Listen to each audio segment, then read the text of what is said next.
and foundations.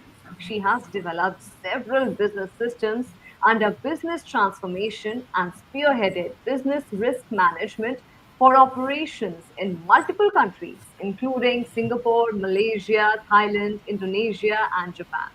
Currently, she runs three businesses, leveraging experience and expertise from these large corporates to help small and medium enterprises across the country over the last decade.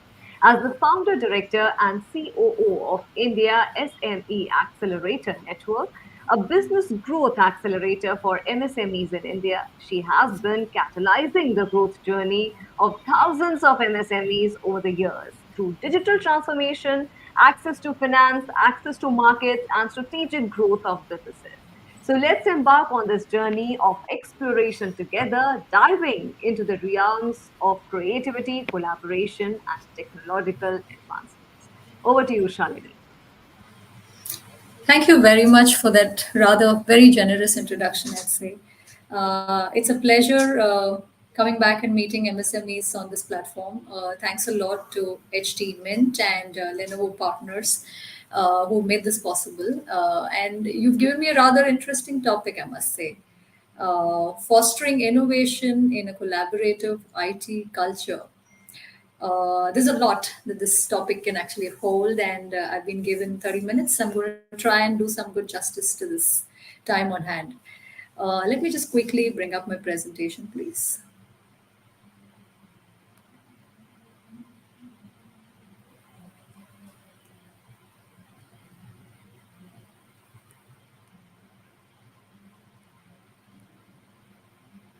A quick check. Can you see my screen? Can you hear me? Absolutely, Shalini. Great. Thank you very much. I'd like to begin the session on fostering innovation in a collaborative IT culture. There are essentially two aspects to this entire topic that we're going to try and drive home today between the SMEs who are present. One part, essentially, which is around innovation. This is a word we all like using, right? Innovation, and it's been doing the buzzword for a very, very long time, not just for large corporates and not just for startups, but the middle segment that is most impacted and is most relevant in making a difference with innovation, that is the small and medium enterprise. If you really look at statistics, and you must have seen a lot on technology that's already happened in the prior session, so deriving from that also, if you notice within the MSME sector, in India in particular, 1 out of 3 MSMEs in India are currently deploying innovation in their business. So that does speak of something. There is something that's working well, and there is something that is yet to do well for MSMEs. So let's try to understand this entire picture on what is innovation that we're talking about. So innovation, apart from the words like robotics, AI, ML, IoT, which sometimes can be a little daunting for MSME owners, let's keep it very simple and try to understand. Innovation is nothing but a product, service, or a business model that is being done in a novel and a useful way. So innovation does not have to be something major. It doesn't have to be a big breakthrough in technology or completely disruptive alone, but it can be as simple as upgrading a company's customer service, upgrading the an existing product, upgrading how you operate on your model itself. It can be as simple, and it has multiple layers and levels to it. So in short, innovation is implementing new ideas that are creating value to the business. So on that note, let's try to understand why is this becoming important for MSMEs, and how should MSMEs really leverage this, right? So if you look at innovation in particular from the lens of a small business, it does some fantastic things for an MSME. The first and foremost is a small business needs to, thrive in a large landscape of which is global and getting more and more global. So it allows you to adapt to the trends in the market. It allows you to, be nimble and change as you go along in a dynamic business environment. So it allows adaptability. Second, what it does to small businesses keeps them on the cutting edge with making you more and more competitive to stay ahead of competition, to keep in pace. So SMEs who are OEMs, to large corporates will understand what I'm talking about. So it allows you to, be competitive in the market, both domestically as well as globally. And third important, aspect is definitely it fosters growth. And that's the reason why a business is interested in it at the end of the day, because all that we do has to result in good growth.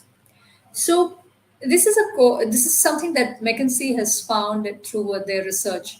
Despite knowing this, and despite the fact that innovation is so important, and all of us realize that, it's found that organizations deprioritize innovation in favor of holding on to core business, and waiting till there is more clarity. Strange, but that is the dichotomy. I mean, that is the issue, because we understand that is important. At the same time, it does somewhere delay the progress, delay the speed of organization when it comes to adopting innovative methods. And I think it's time where we're not talking of either technology or innovation as something good, to do, as something that will make you look better than a competition. But it is the need of the hour. It is a lot more than the need of the hour. It is something. It's as good as oxygen to the body is innovation to a enterprise, especially in the small and medium space. So, given that, it is more and more imperative to start adopting innovation. And that's where, Jack Welch, the CEO of GE, said, change before you have to. It's a question of survival. Sometimes I want to shake people and say, wait a minute, the world is a different place. You no more have a choice. It's a question of survival. So we have to find ways and methods to bring in innovation into the DNA of the organization in a way that it doesn't really, make it a difficult and additional task that one has to take on as a promoter and owner of a growing organization. So at this point, it's really important to understand why is it so difficult for SMEs, and let's understand the real challenges. Yeah, there are several challenges that actually come up in front of a small business when they're trying to be nimble and be flexible with adoption of technology, especially innovation when we talk about. And if I were to ask you, most of you would say, "Oh, it's resources." It's finance. Some of you would say, oh, no, no, I think it's manpower. It's skilled manpower, don't you think? Because we don't have people. We don't have people who understand. And some of you may say, oh, I don't think we have the wherewithal. So here are a few reasons that people really have given. And the reality shows, when you survey small businesses, one of the reality shows that there is a syndrome called the status quo syndrome, where people are more comfortable doing things the way they're doing, and looking at something new, saying, oh, why do I have to change what I'm doing already? If it's working fine, it's been working fine for so many years. Why do I need to bring about a change suddenly now? Chalne do.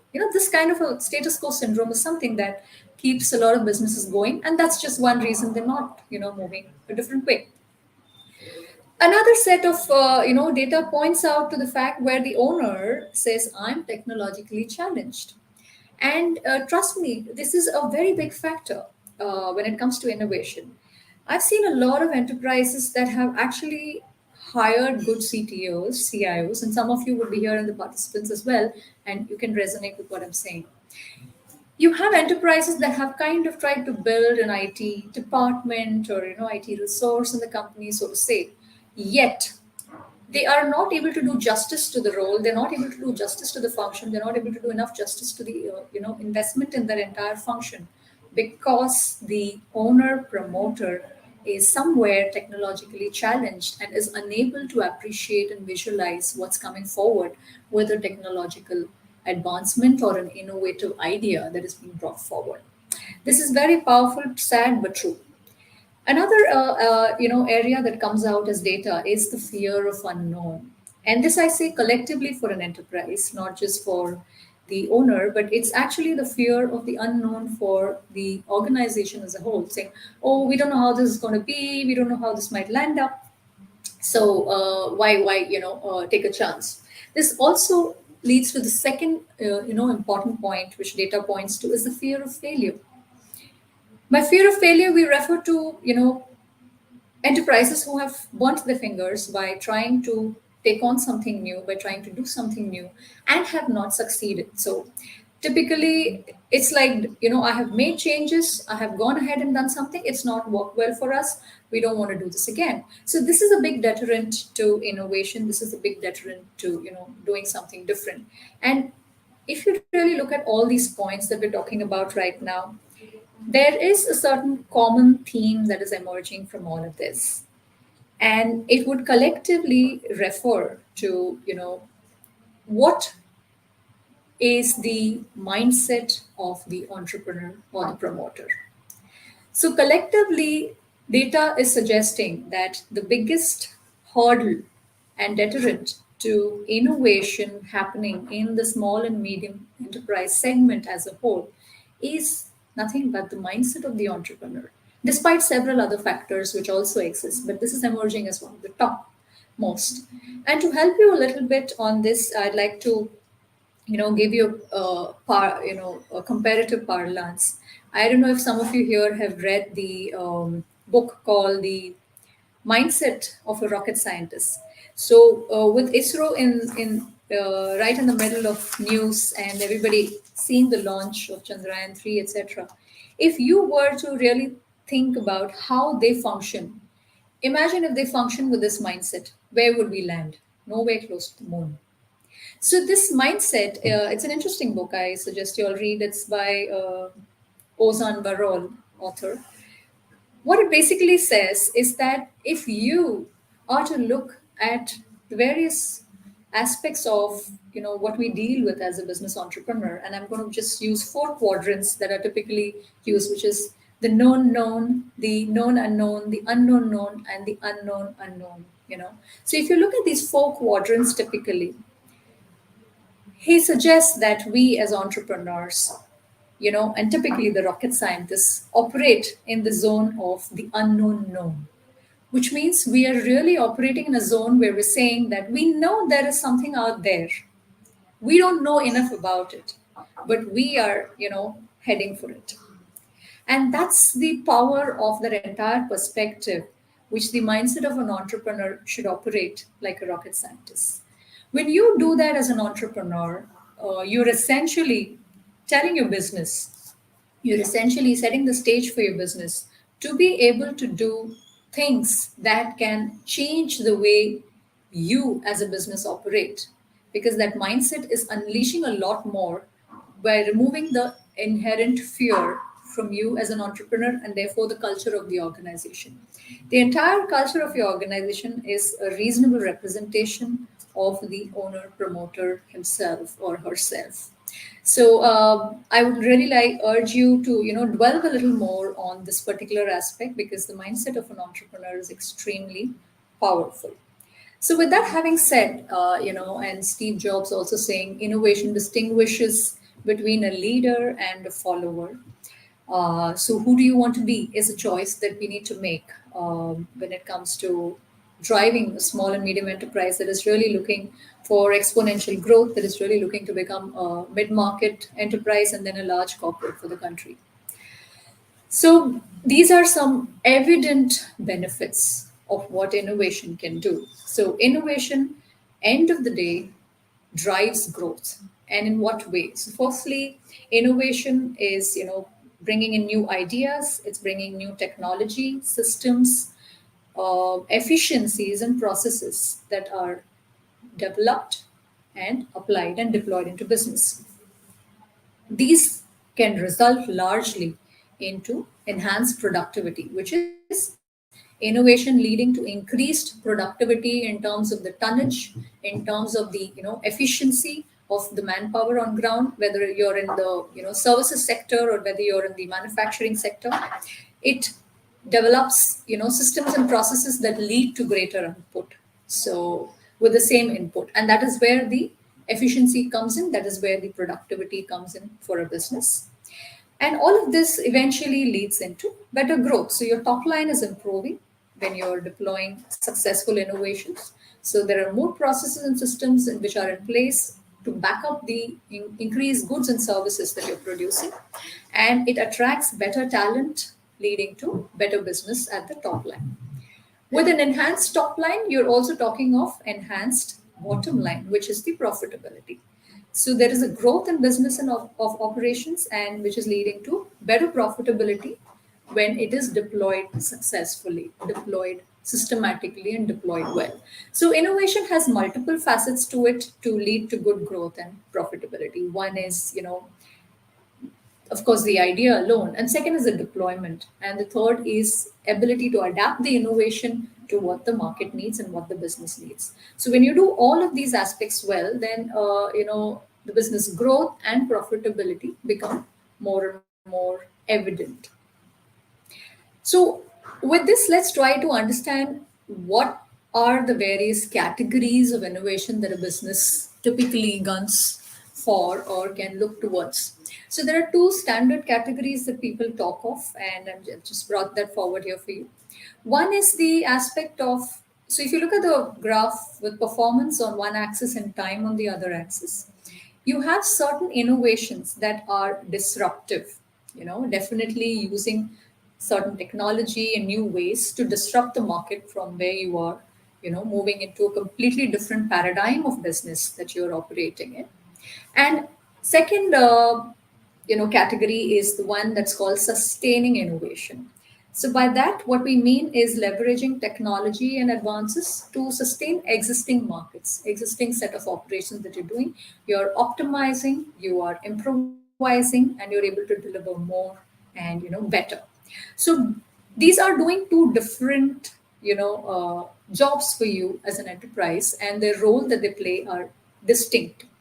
So when we think of innovation, most often we're talking of disruptive innovation. The articles that we tend to read, most often are about disruptive innovation because it's kind of a game changer. It's taking you from one level to another. The other one, which is sustaining innovation, is helping you sustain and continuously staying abreast and updated in the market when it means competing in the marketplaces that are dynamically changing, right? So this is on sustenance. So if somebody is to ask you, where would you put the money and where would you go for innovation if you were to make choices?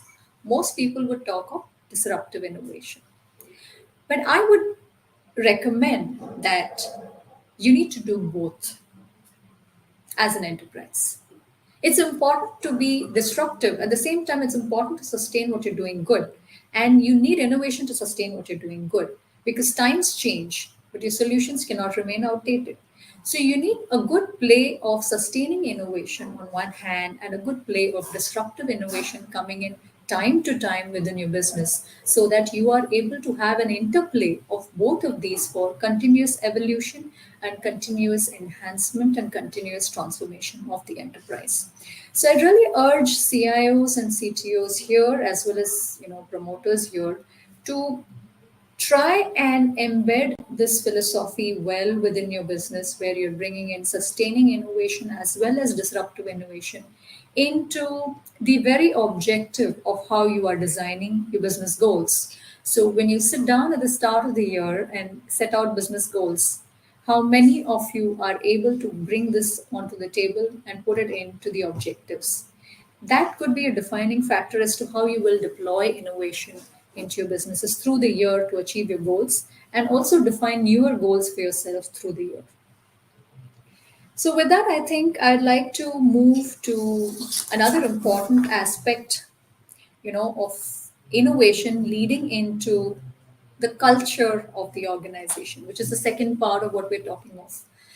So, what do we mean by culture? There's a culture in every organization. So each organization is talking to us in return with its own way, with its own method. So it has a certain personality or DNA of its own, right?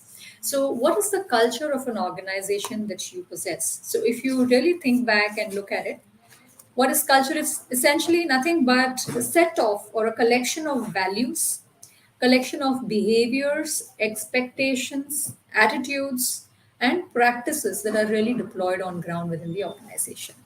So each of your culture is saying something today. So you might need to reassess and see what is the culture of my organization. Some good corporate enterprises at this point of time in the SME segment are also working extensively on the culture of the organization, where not just the human resource team is working on it, but there's also the IT team working on it, right? So I'd urge more and more entrepreneurs to engage on this topic a little more, in depth, so that you're able to define the culture of your organization. And here are a few things you might want to think when you are defining a culture that's going to be suitable for nurturing innovation. Yeah. So typically, the when it comes to IT in a organization culture standpoint, uh, people have typecasted the cultures into four categories. So you can think through and see where do you fit, where is the culture of your organization currently. So the first of the four categories is the one that's called conservative. So in a typical conservative IT culture, what really happens is the top leaders see technology as an expense to minimize, and in turn they have the IT department maximize the use of technology they have. So there is a tech department that's deployed, say, get the utmost value of the technology investments I'm making. So these are organizations that have a conservative IT culture where employees use laptops and desktops for 6 to 10 years continuously without changing them, and they will replace them only when they break. So that's a tendency we've seen. They also, because they want to reduce cost and yet they want to maintain a competitive advantage. So leaders in, or let's say the promoters in a conservative IT culture, focus on creating business efficiency by creating and improving repeatable processes. So where they will try to innovate is say, okay, what is repeating? Let's try to change that and try to bring in efficiency there. So this is the kind of disruption at best that they're able to do within their business, because they're fundamentally conservative in nature, and because they're also very cost conscious. They tend to have systems that are at best, systems and processes and technology at best, that will bring in cost efficiency somewhere and will bring in significant change in profitability. So these are some of the traits that you would notice in a conservative technology culture. You might want to think and be honest with yourself if you are actually slotting out there.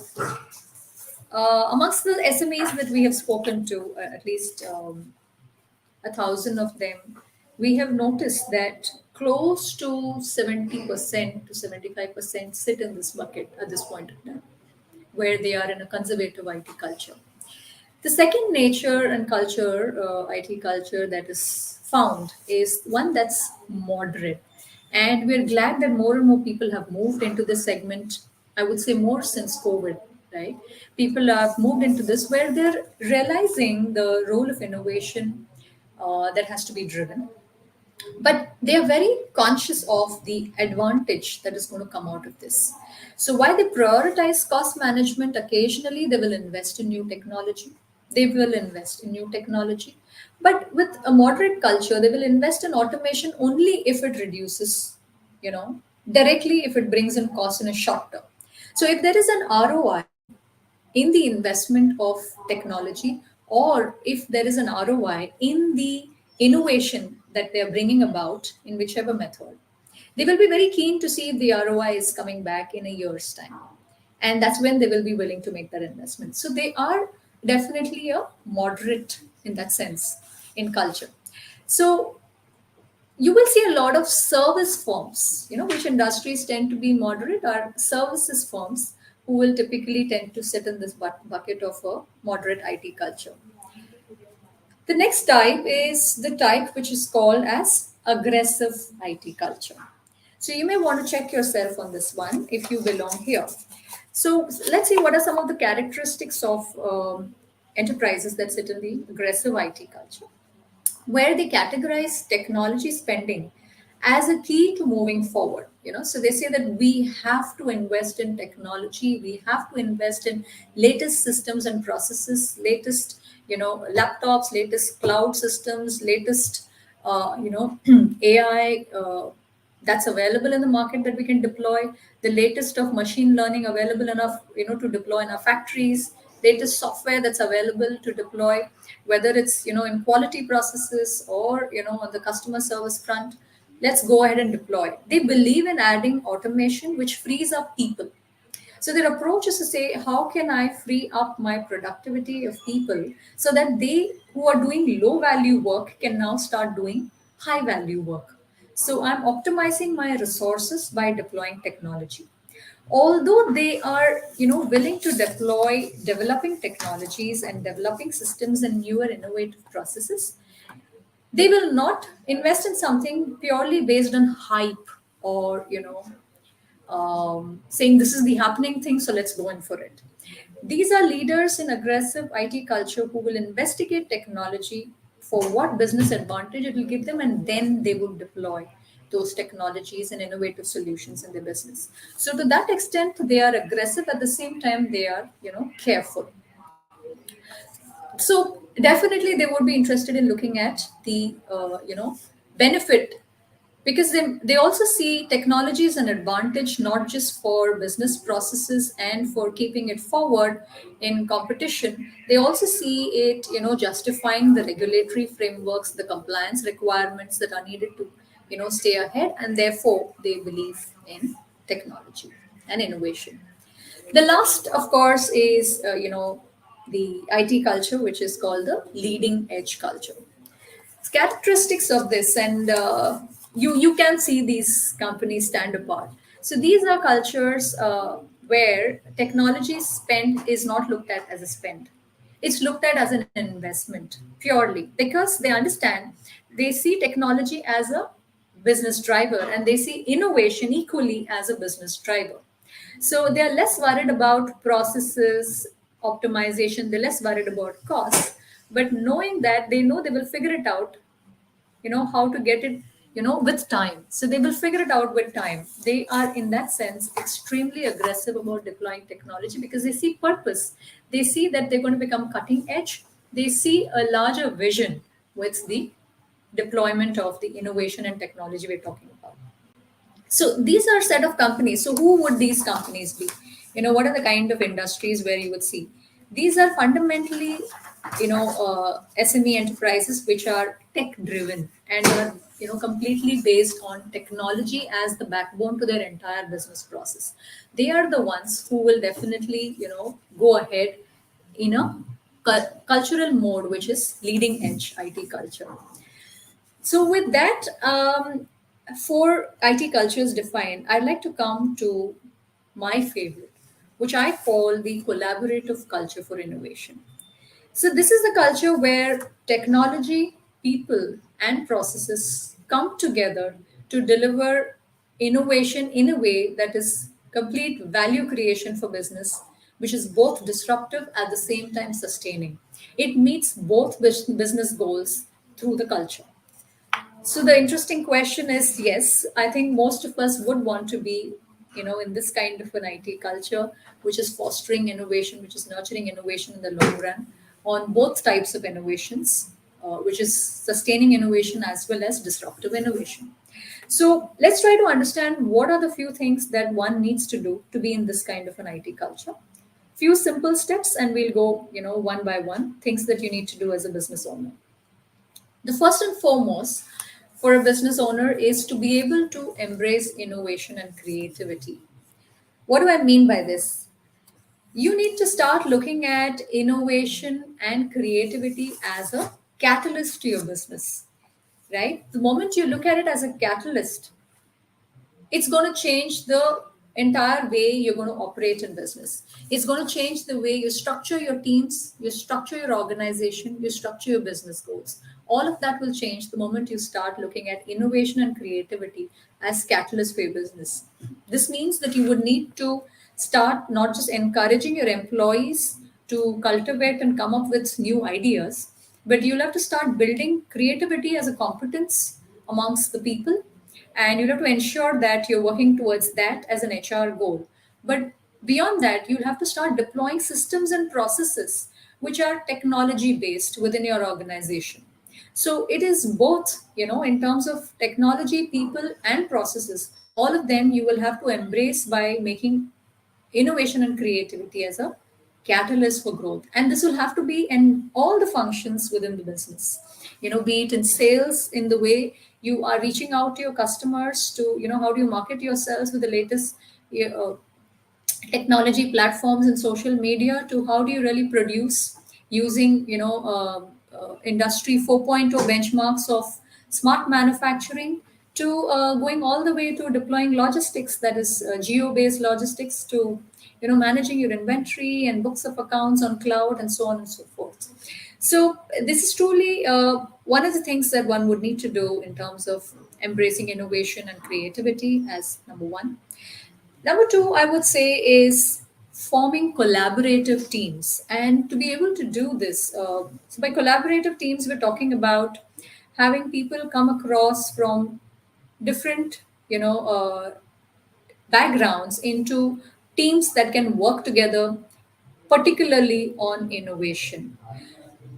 We have seen several SMEs who have deployed you more than R&D teams. You can call them your brain cell. You can call them the think tank within your company. There are different names that people like to give themselves, but this is a set of people from within the company who will sit down, put their brains together, and collaborate to come up with newer ideas. To be able to do this as a business owner and a promoter, you have to enable them with the latest technology to do that. So I do not know how many businesses here are using intranet or collaborative platforms on their laptops and mobile beyond WhatsApp, right? Especially when it comes to using platforms where you can share knowledge with each other, where you can share case studies of customers with each other, where you can share best practices with each other, where you can share success of one team with another on doing something new. So you need to have either a physical format where people are coming together, let's say weekly, monthly, into a meeting room and thinking through, or when you're working across geographies where people are spread across the country, across the globe, you need to have a technology platform that brings them together, where they're able to ideate, where they're able to share, where they're able to think through, come up with pros and cons, and then deploy, see how it's working, what is working well, and how do you keep adapting. All of this requires the best of infrastructure, best of processes to build a collaborative team. To add a little bit more to the kind of collaborative teams that you would come up with is to build diversity in these teams. And I've seen that the best well-intended SMEs falter here, because the tendency is to say, I have a team, which is working on R&D, which is working on new product development, and but that's the team, that's the product team. Where are we hearing from the sales team? Where are we hearing from the logistics team?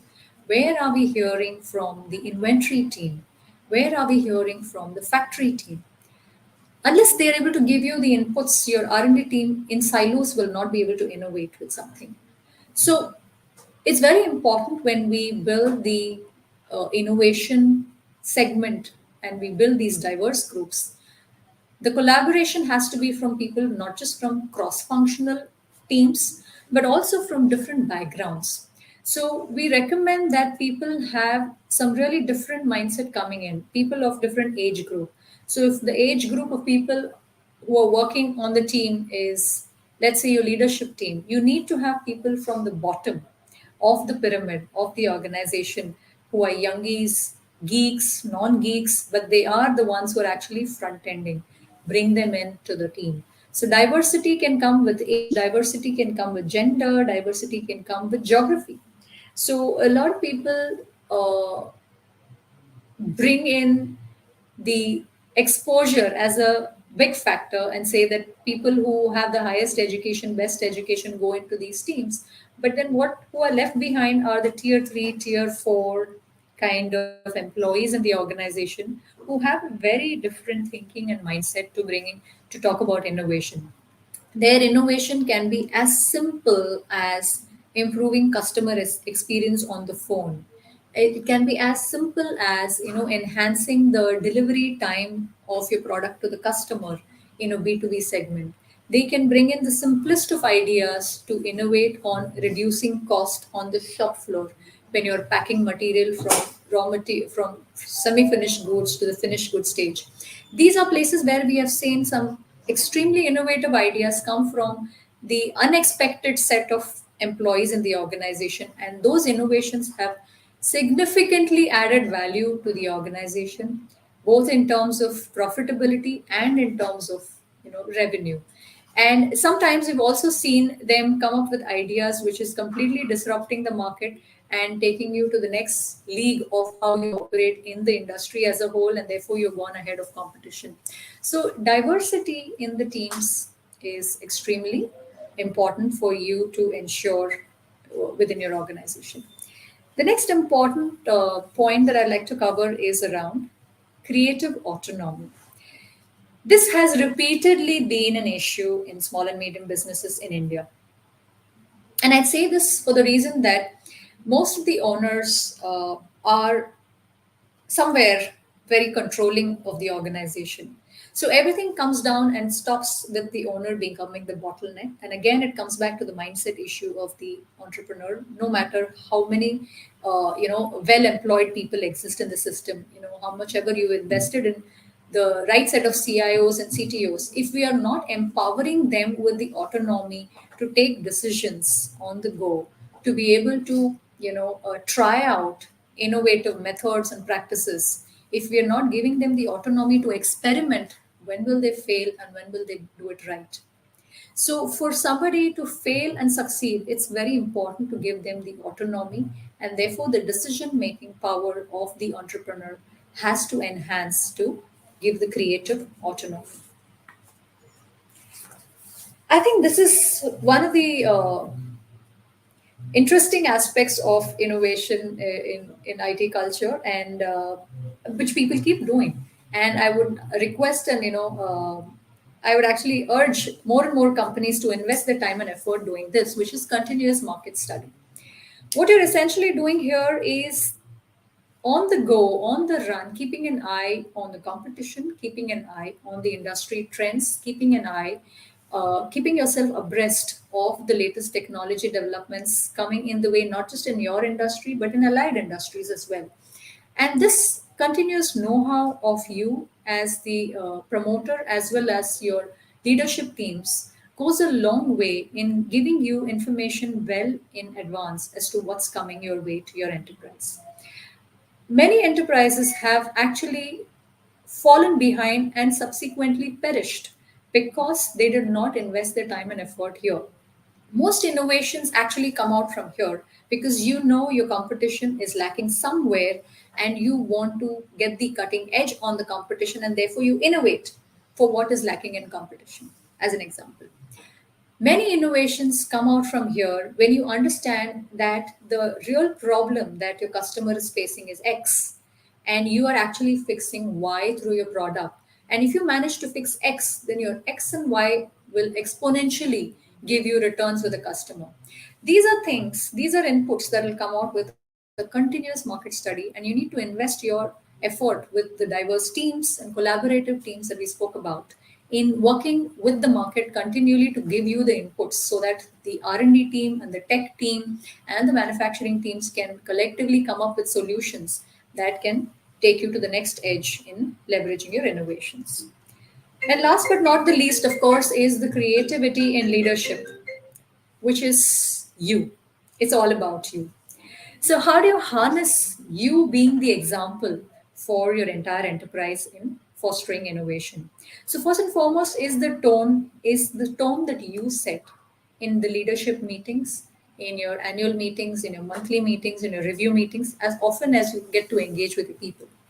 Second is to operate on strengths and skills of the team members. So essentially, identifying the right people who can be part of these collaborative joint efforts, and then giving them the comfort, an environment of comfort for them to share their ideas, where they feel comfortable that, yes, if I share this idea and it goes wrong, then I'm not going to be penalized. that comfort has to be given by you, because you need, if they don't feel comfortable about failing, they will never try.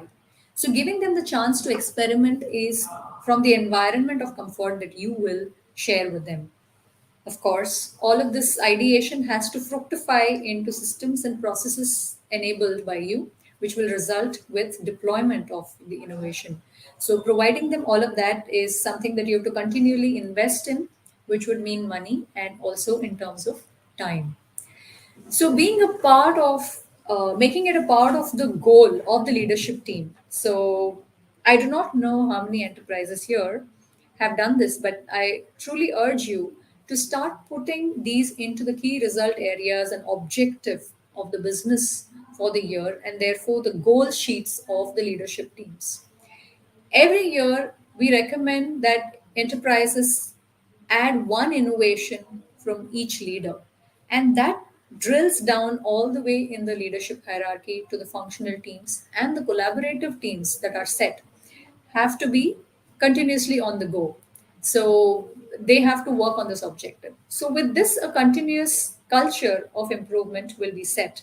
And on that note, I'd like to come to the concluding slide from my side, which is, when you nurture an innovation led culture, you're collectively understanding problems, you're collaboratively executing the innovation and celebrating failures, but of course, tracking the impact to your business growth with all of this.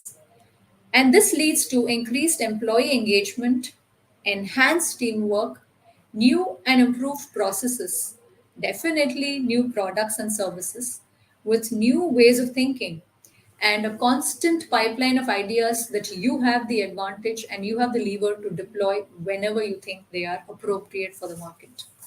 So, there is a lot of food for thought that would come out of this, and I hope that you would benefit from these innovative culture that you will build within your organizations.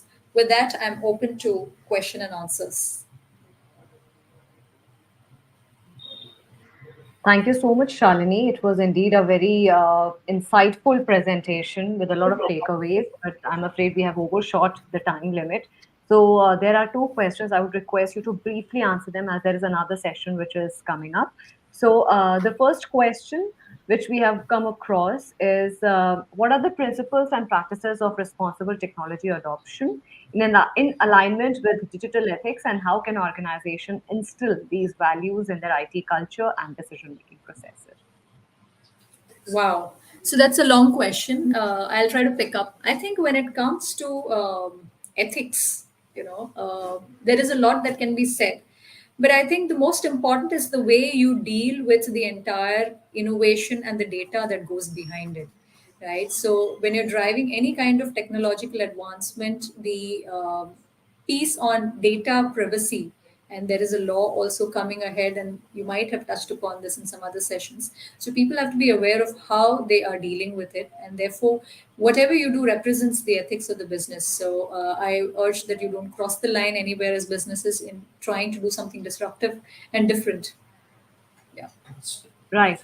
So, another audience question which we have got is how can small and medium sized businesses leverage tech advancements like AI to streamline processes, enhance efficiency while fostering a culture of innovation within their terms? Yeah, so that's a good question. I can give you an example of how one can do this in their business, and small and medium businesses of varying kinds are doing this today. So, the simplest form of AI deployment is in factory-based manufacturing, where you have an assembly line. Enterprises are deploying camera based vision to detect quality of the products. So, whether you're manufacturing shoe or you're manufacturing jewelry on the line, you're able to see the detects on the go through camera vision. What that does is it gives you, it preempts you to be able to correct the error on the production line. It preempts you to take the decision and the action so that you're delivering higher quality products back to your customers. It not only enhances your brand reputation and your service delivery, but also it gives you data. It gives you the ability to say what's my production efficiency, and and where are the errors that I need to rectify. So AI is able to generate that with the data that you feed in on the production line. So Industry 4.0 is a classic example of how AI and ML both are being continuously deployed by SMEs in the country. Thank you so much, Shalini, for that very important piece of information. I am hopeful that everyone had a wonderful session, and we'll keep sharing more such informative workshops on accelerating sustainable business growth. Stay tuned. Thank you once again. Thank you.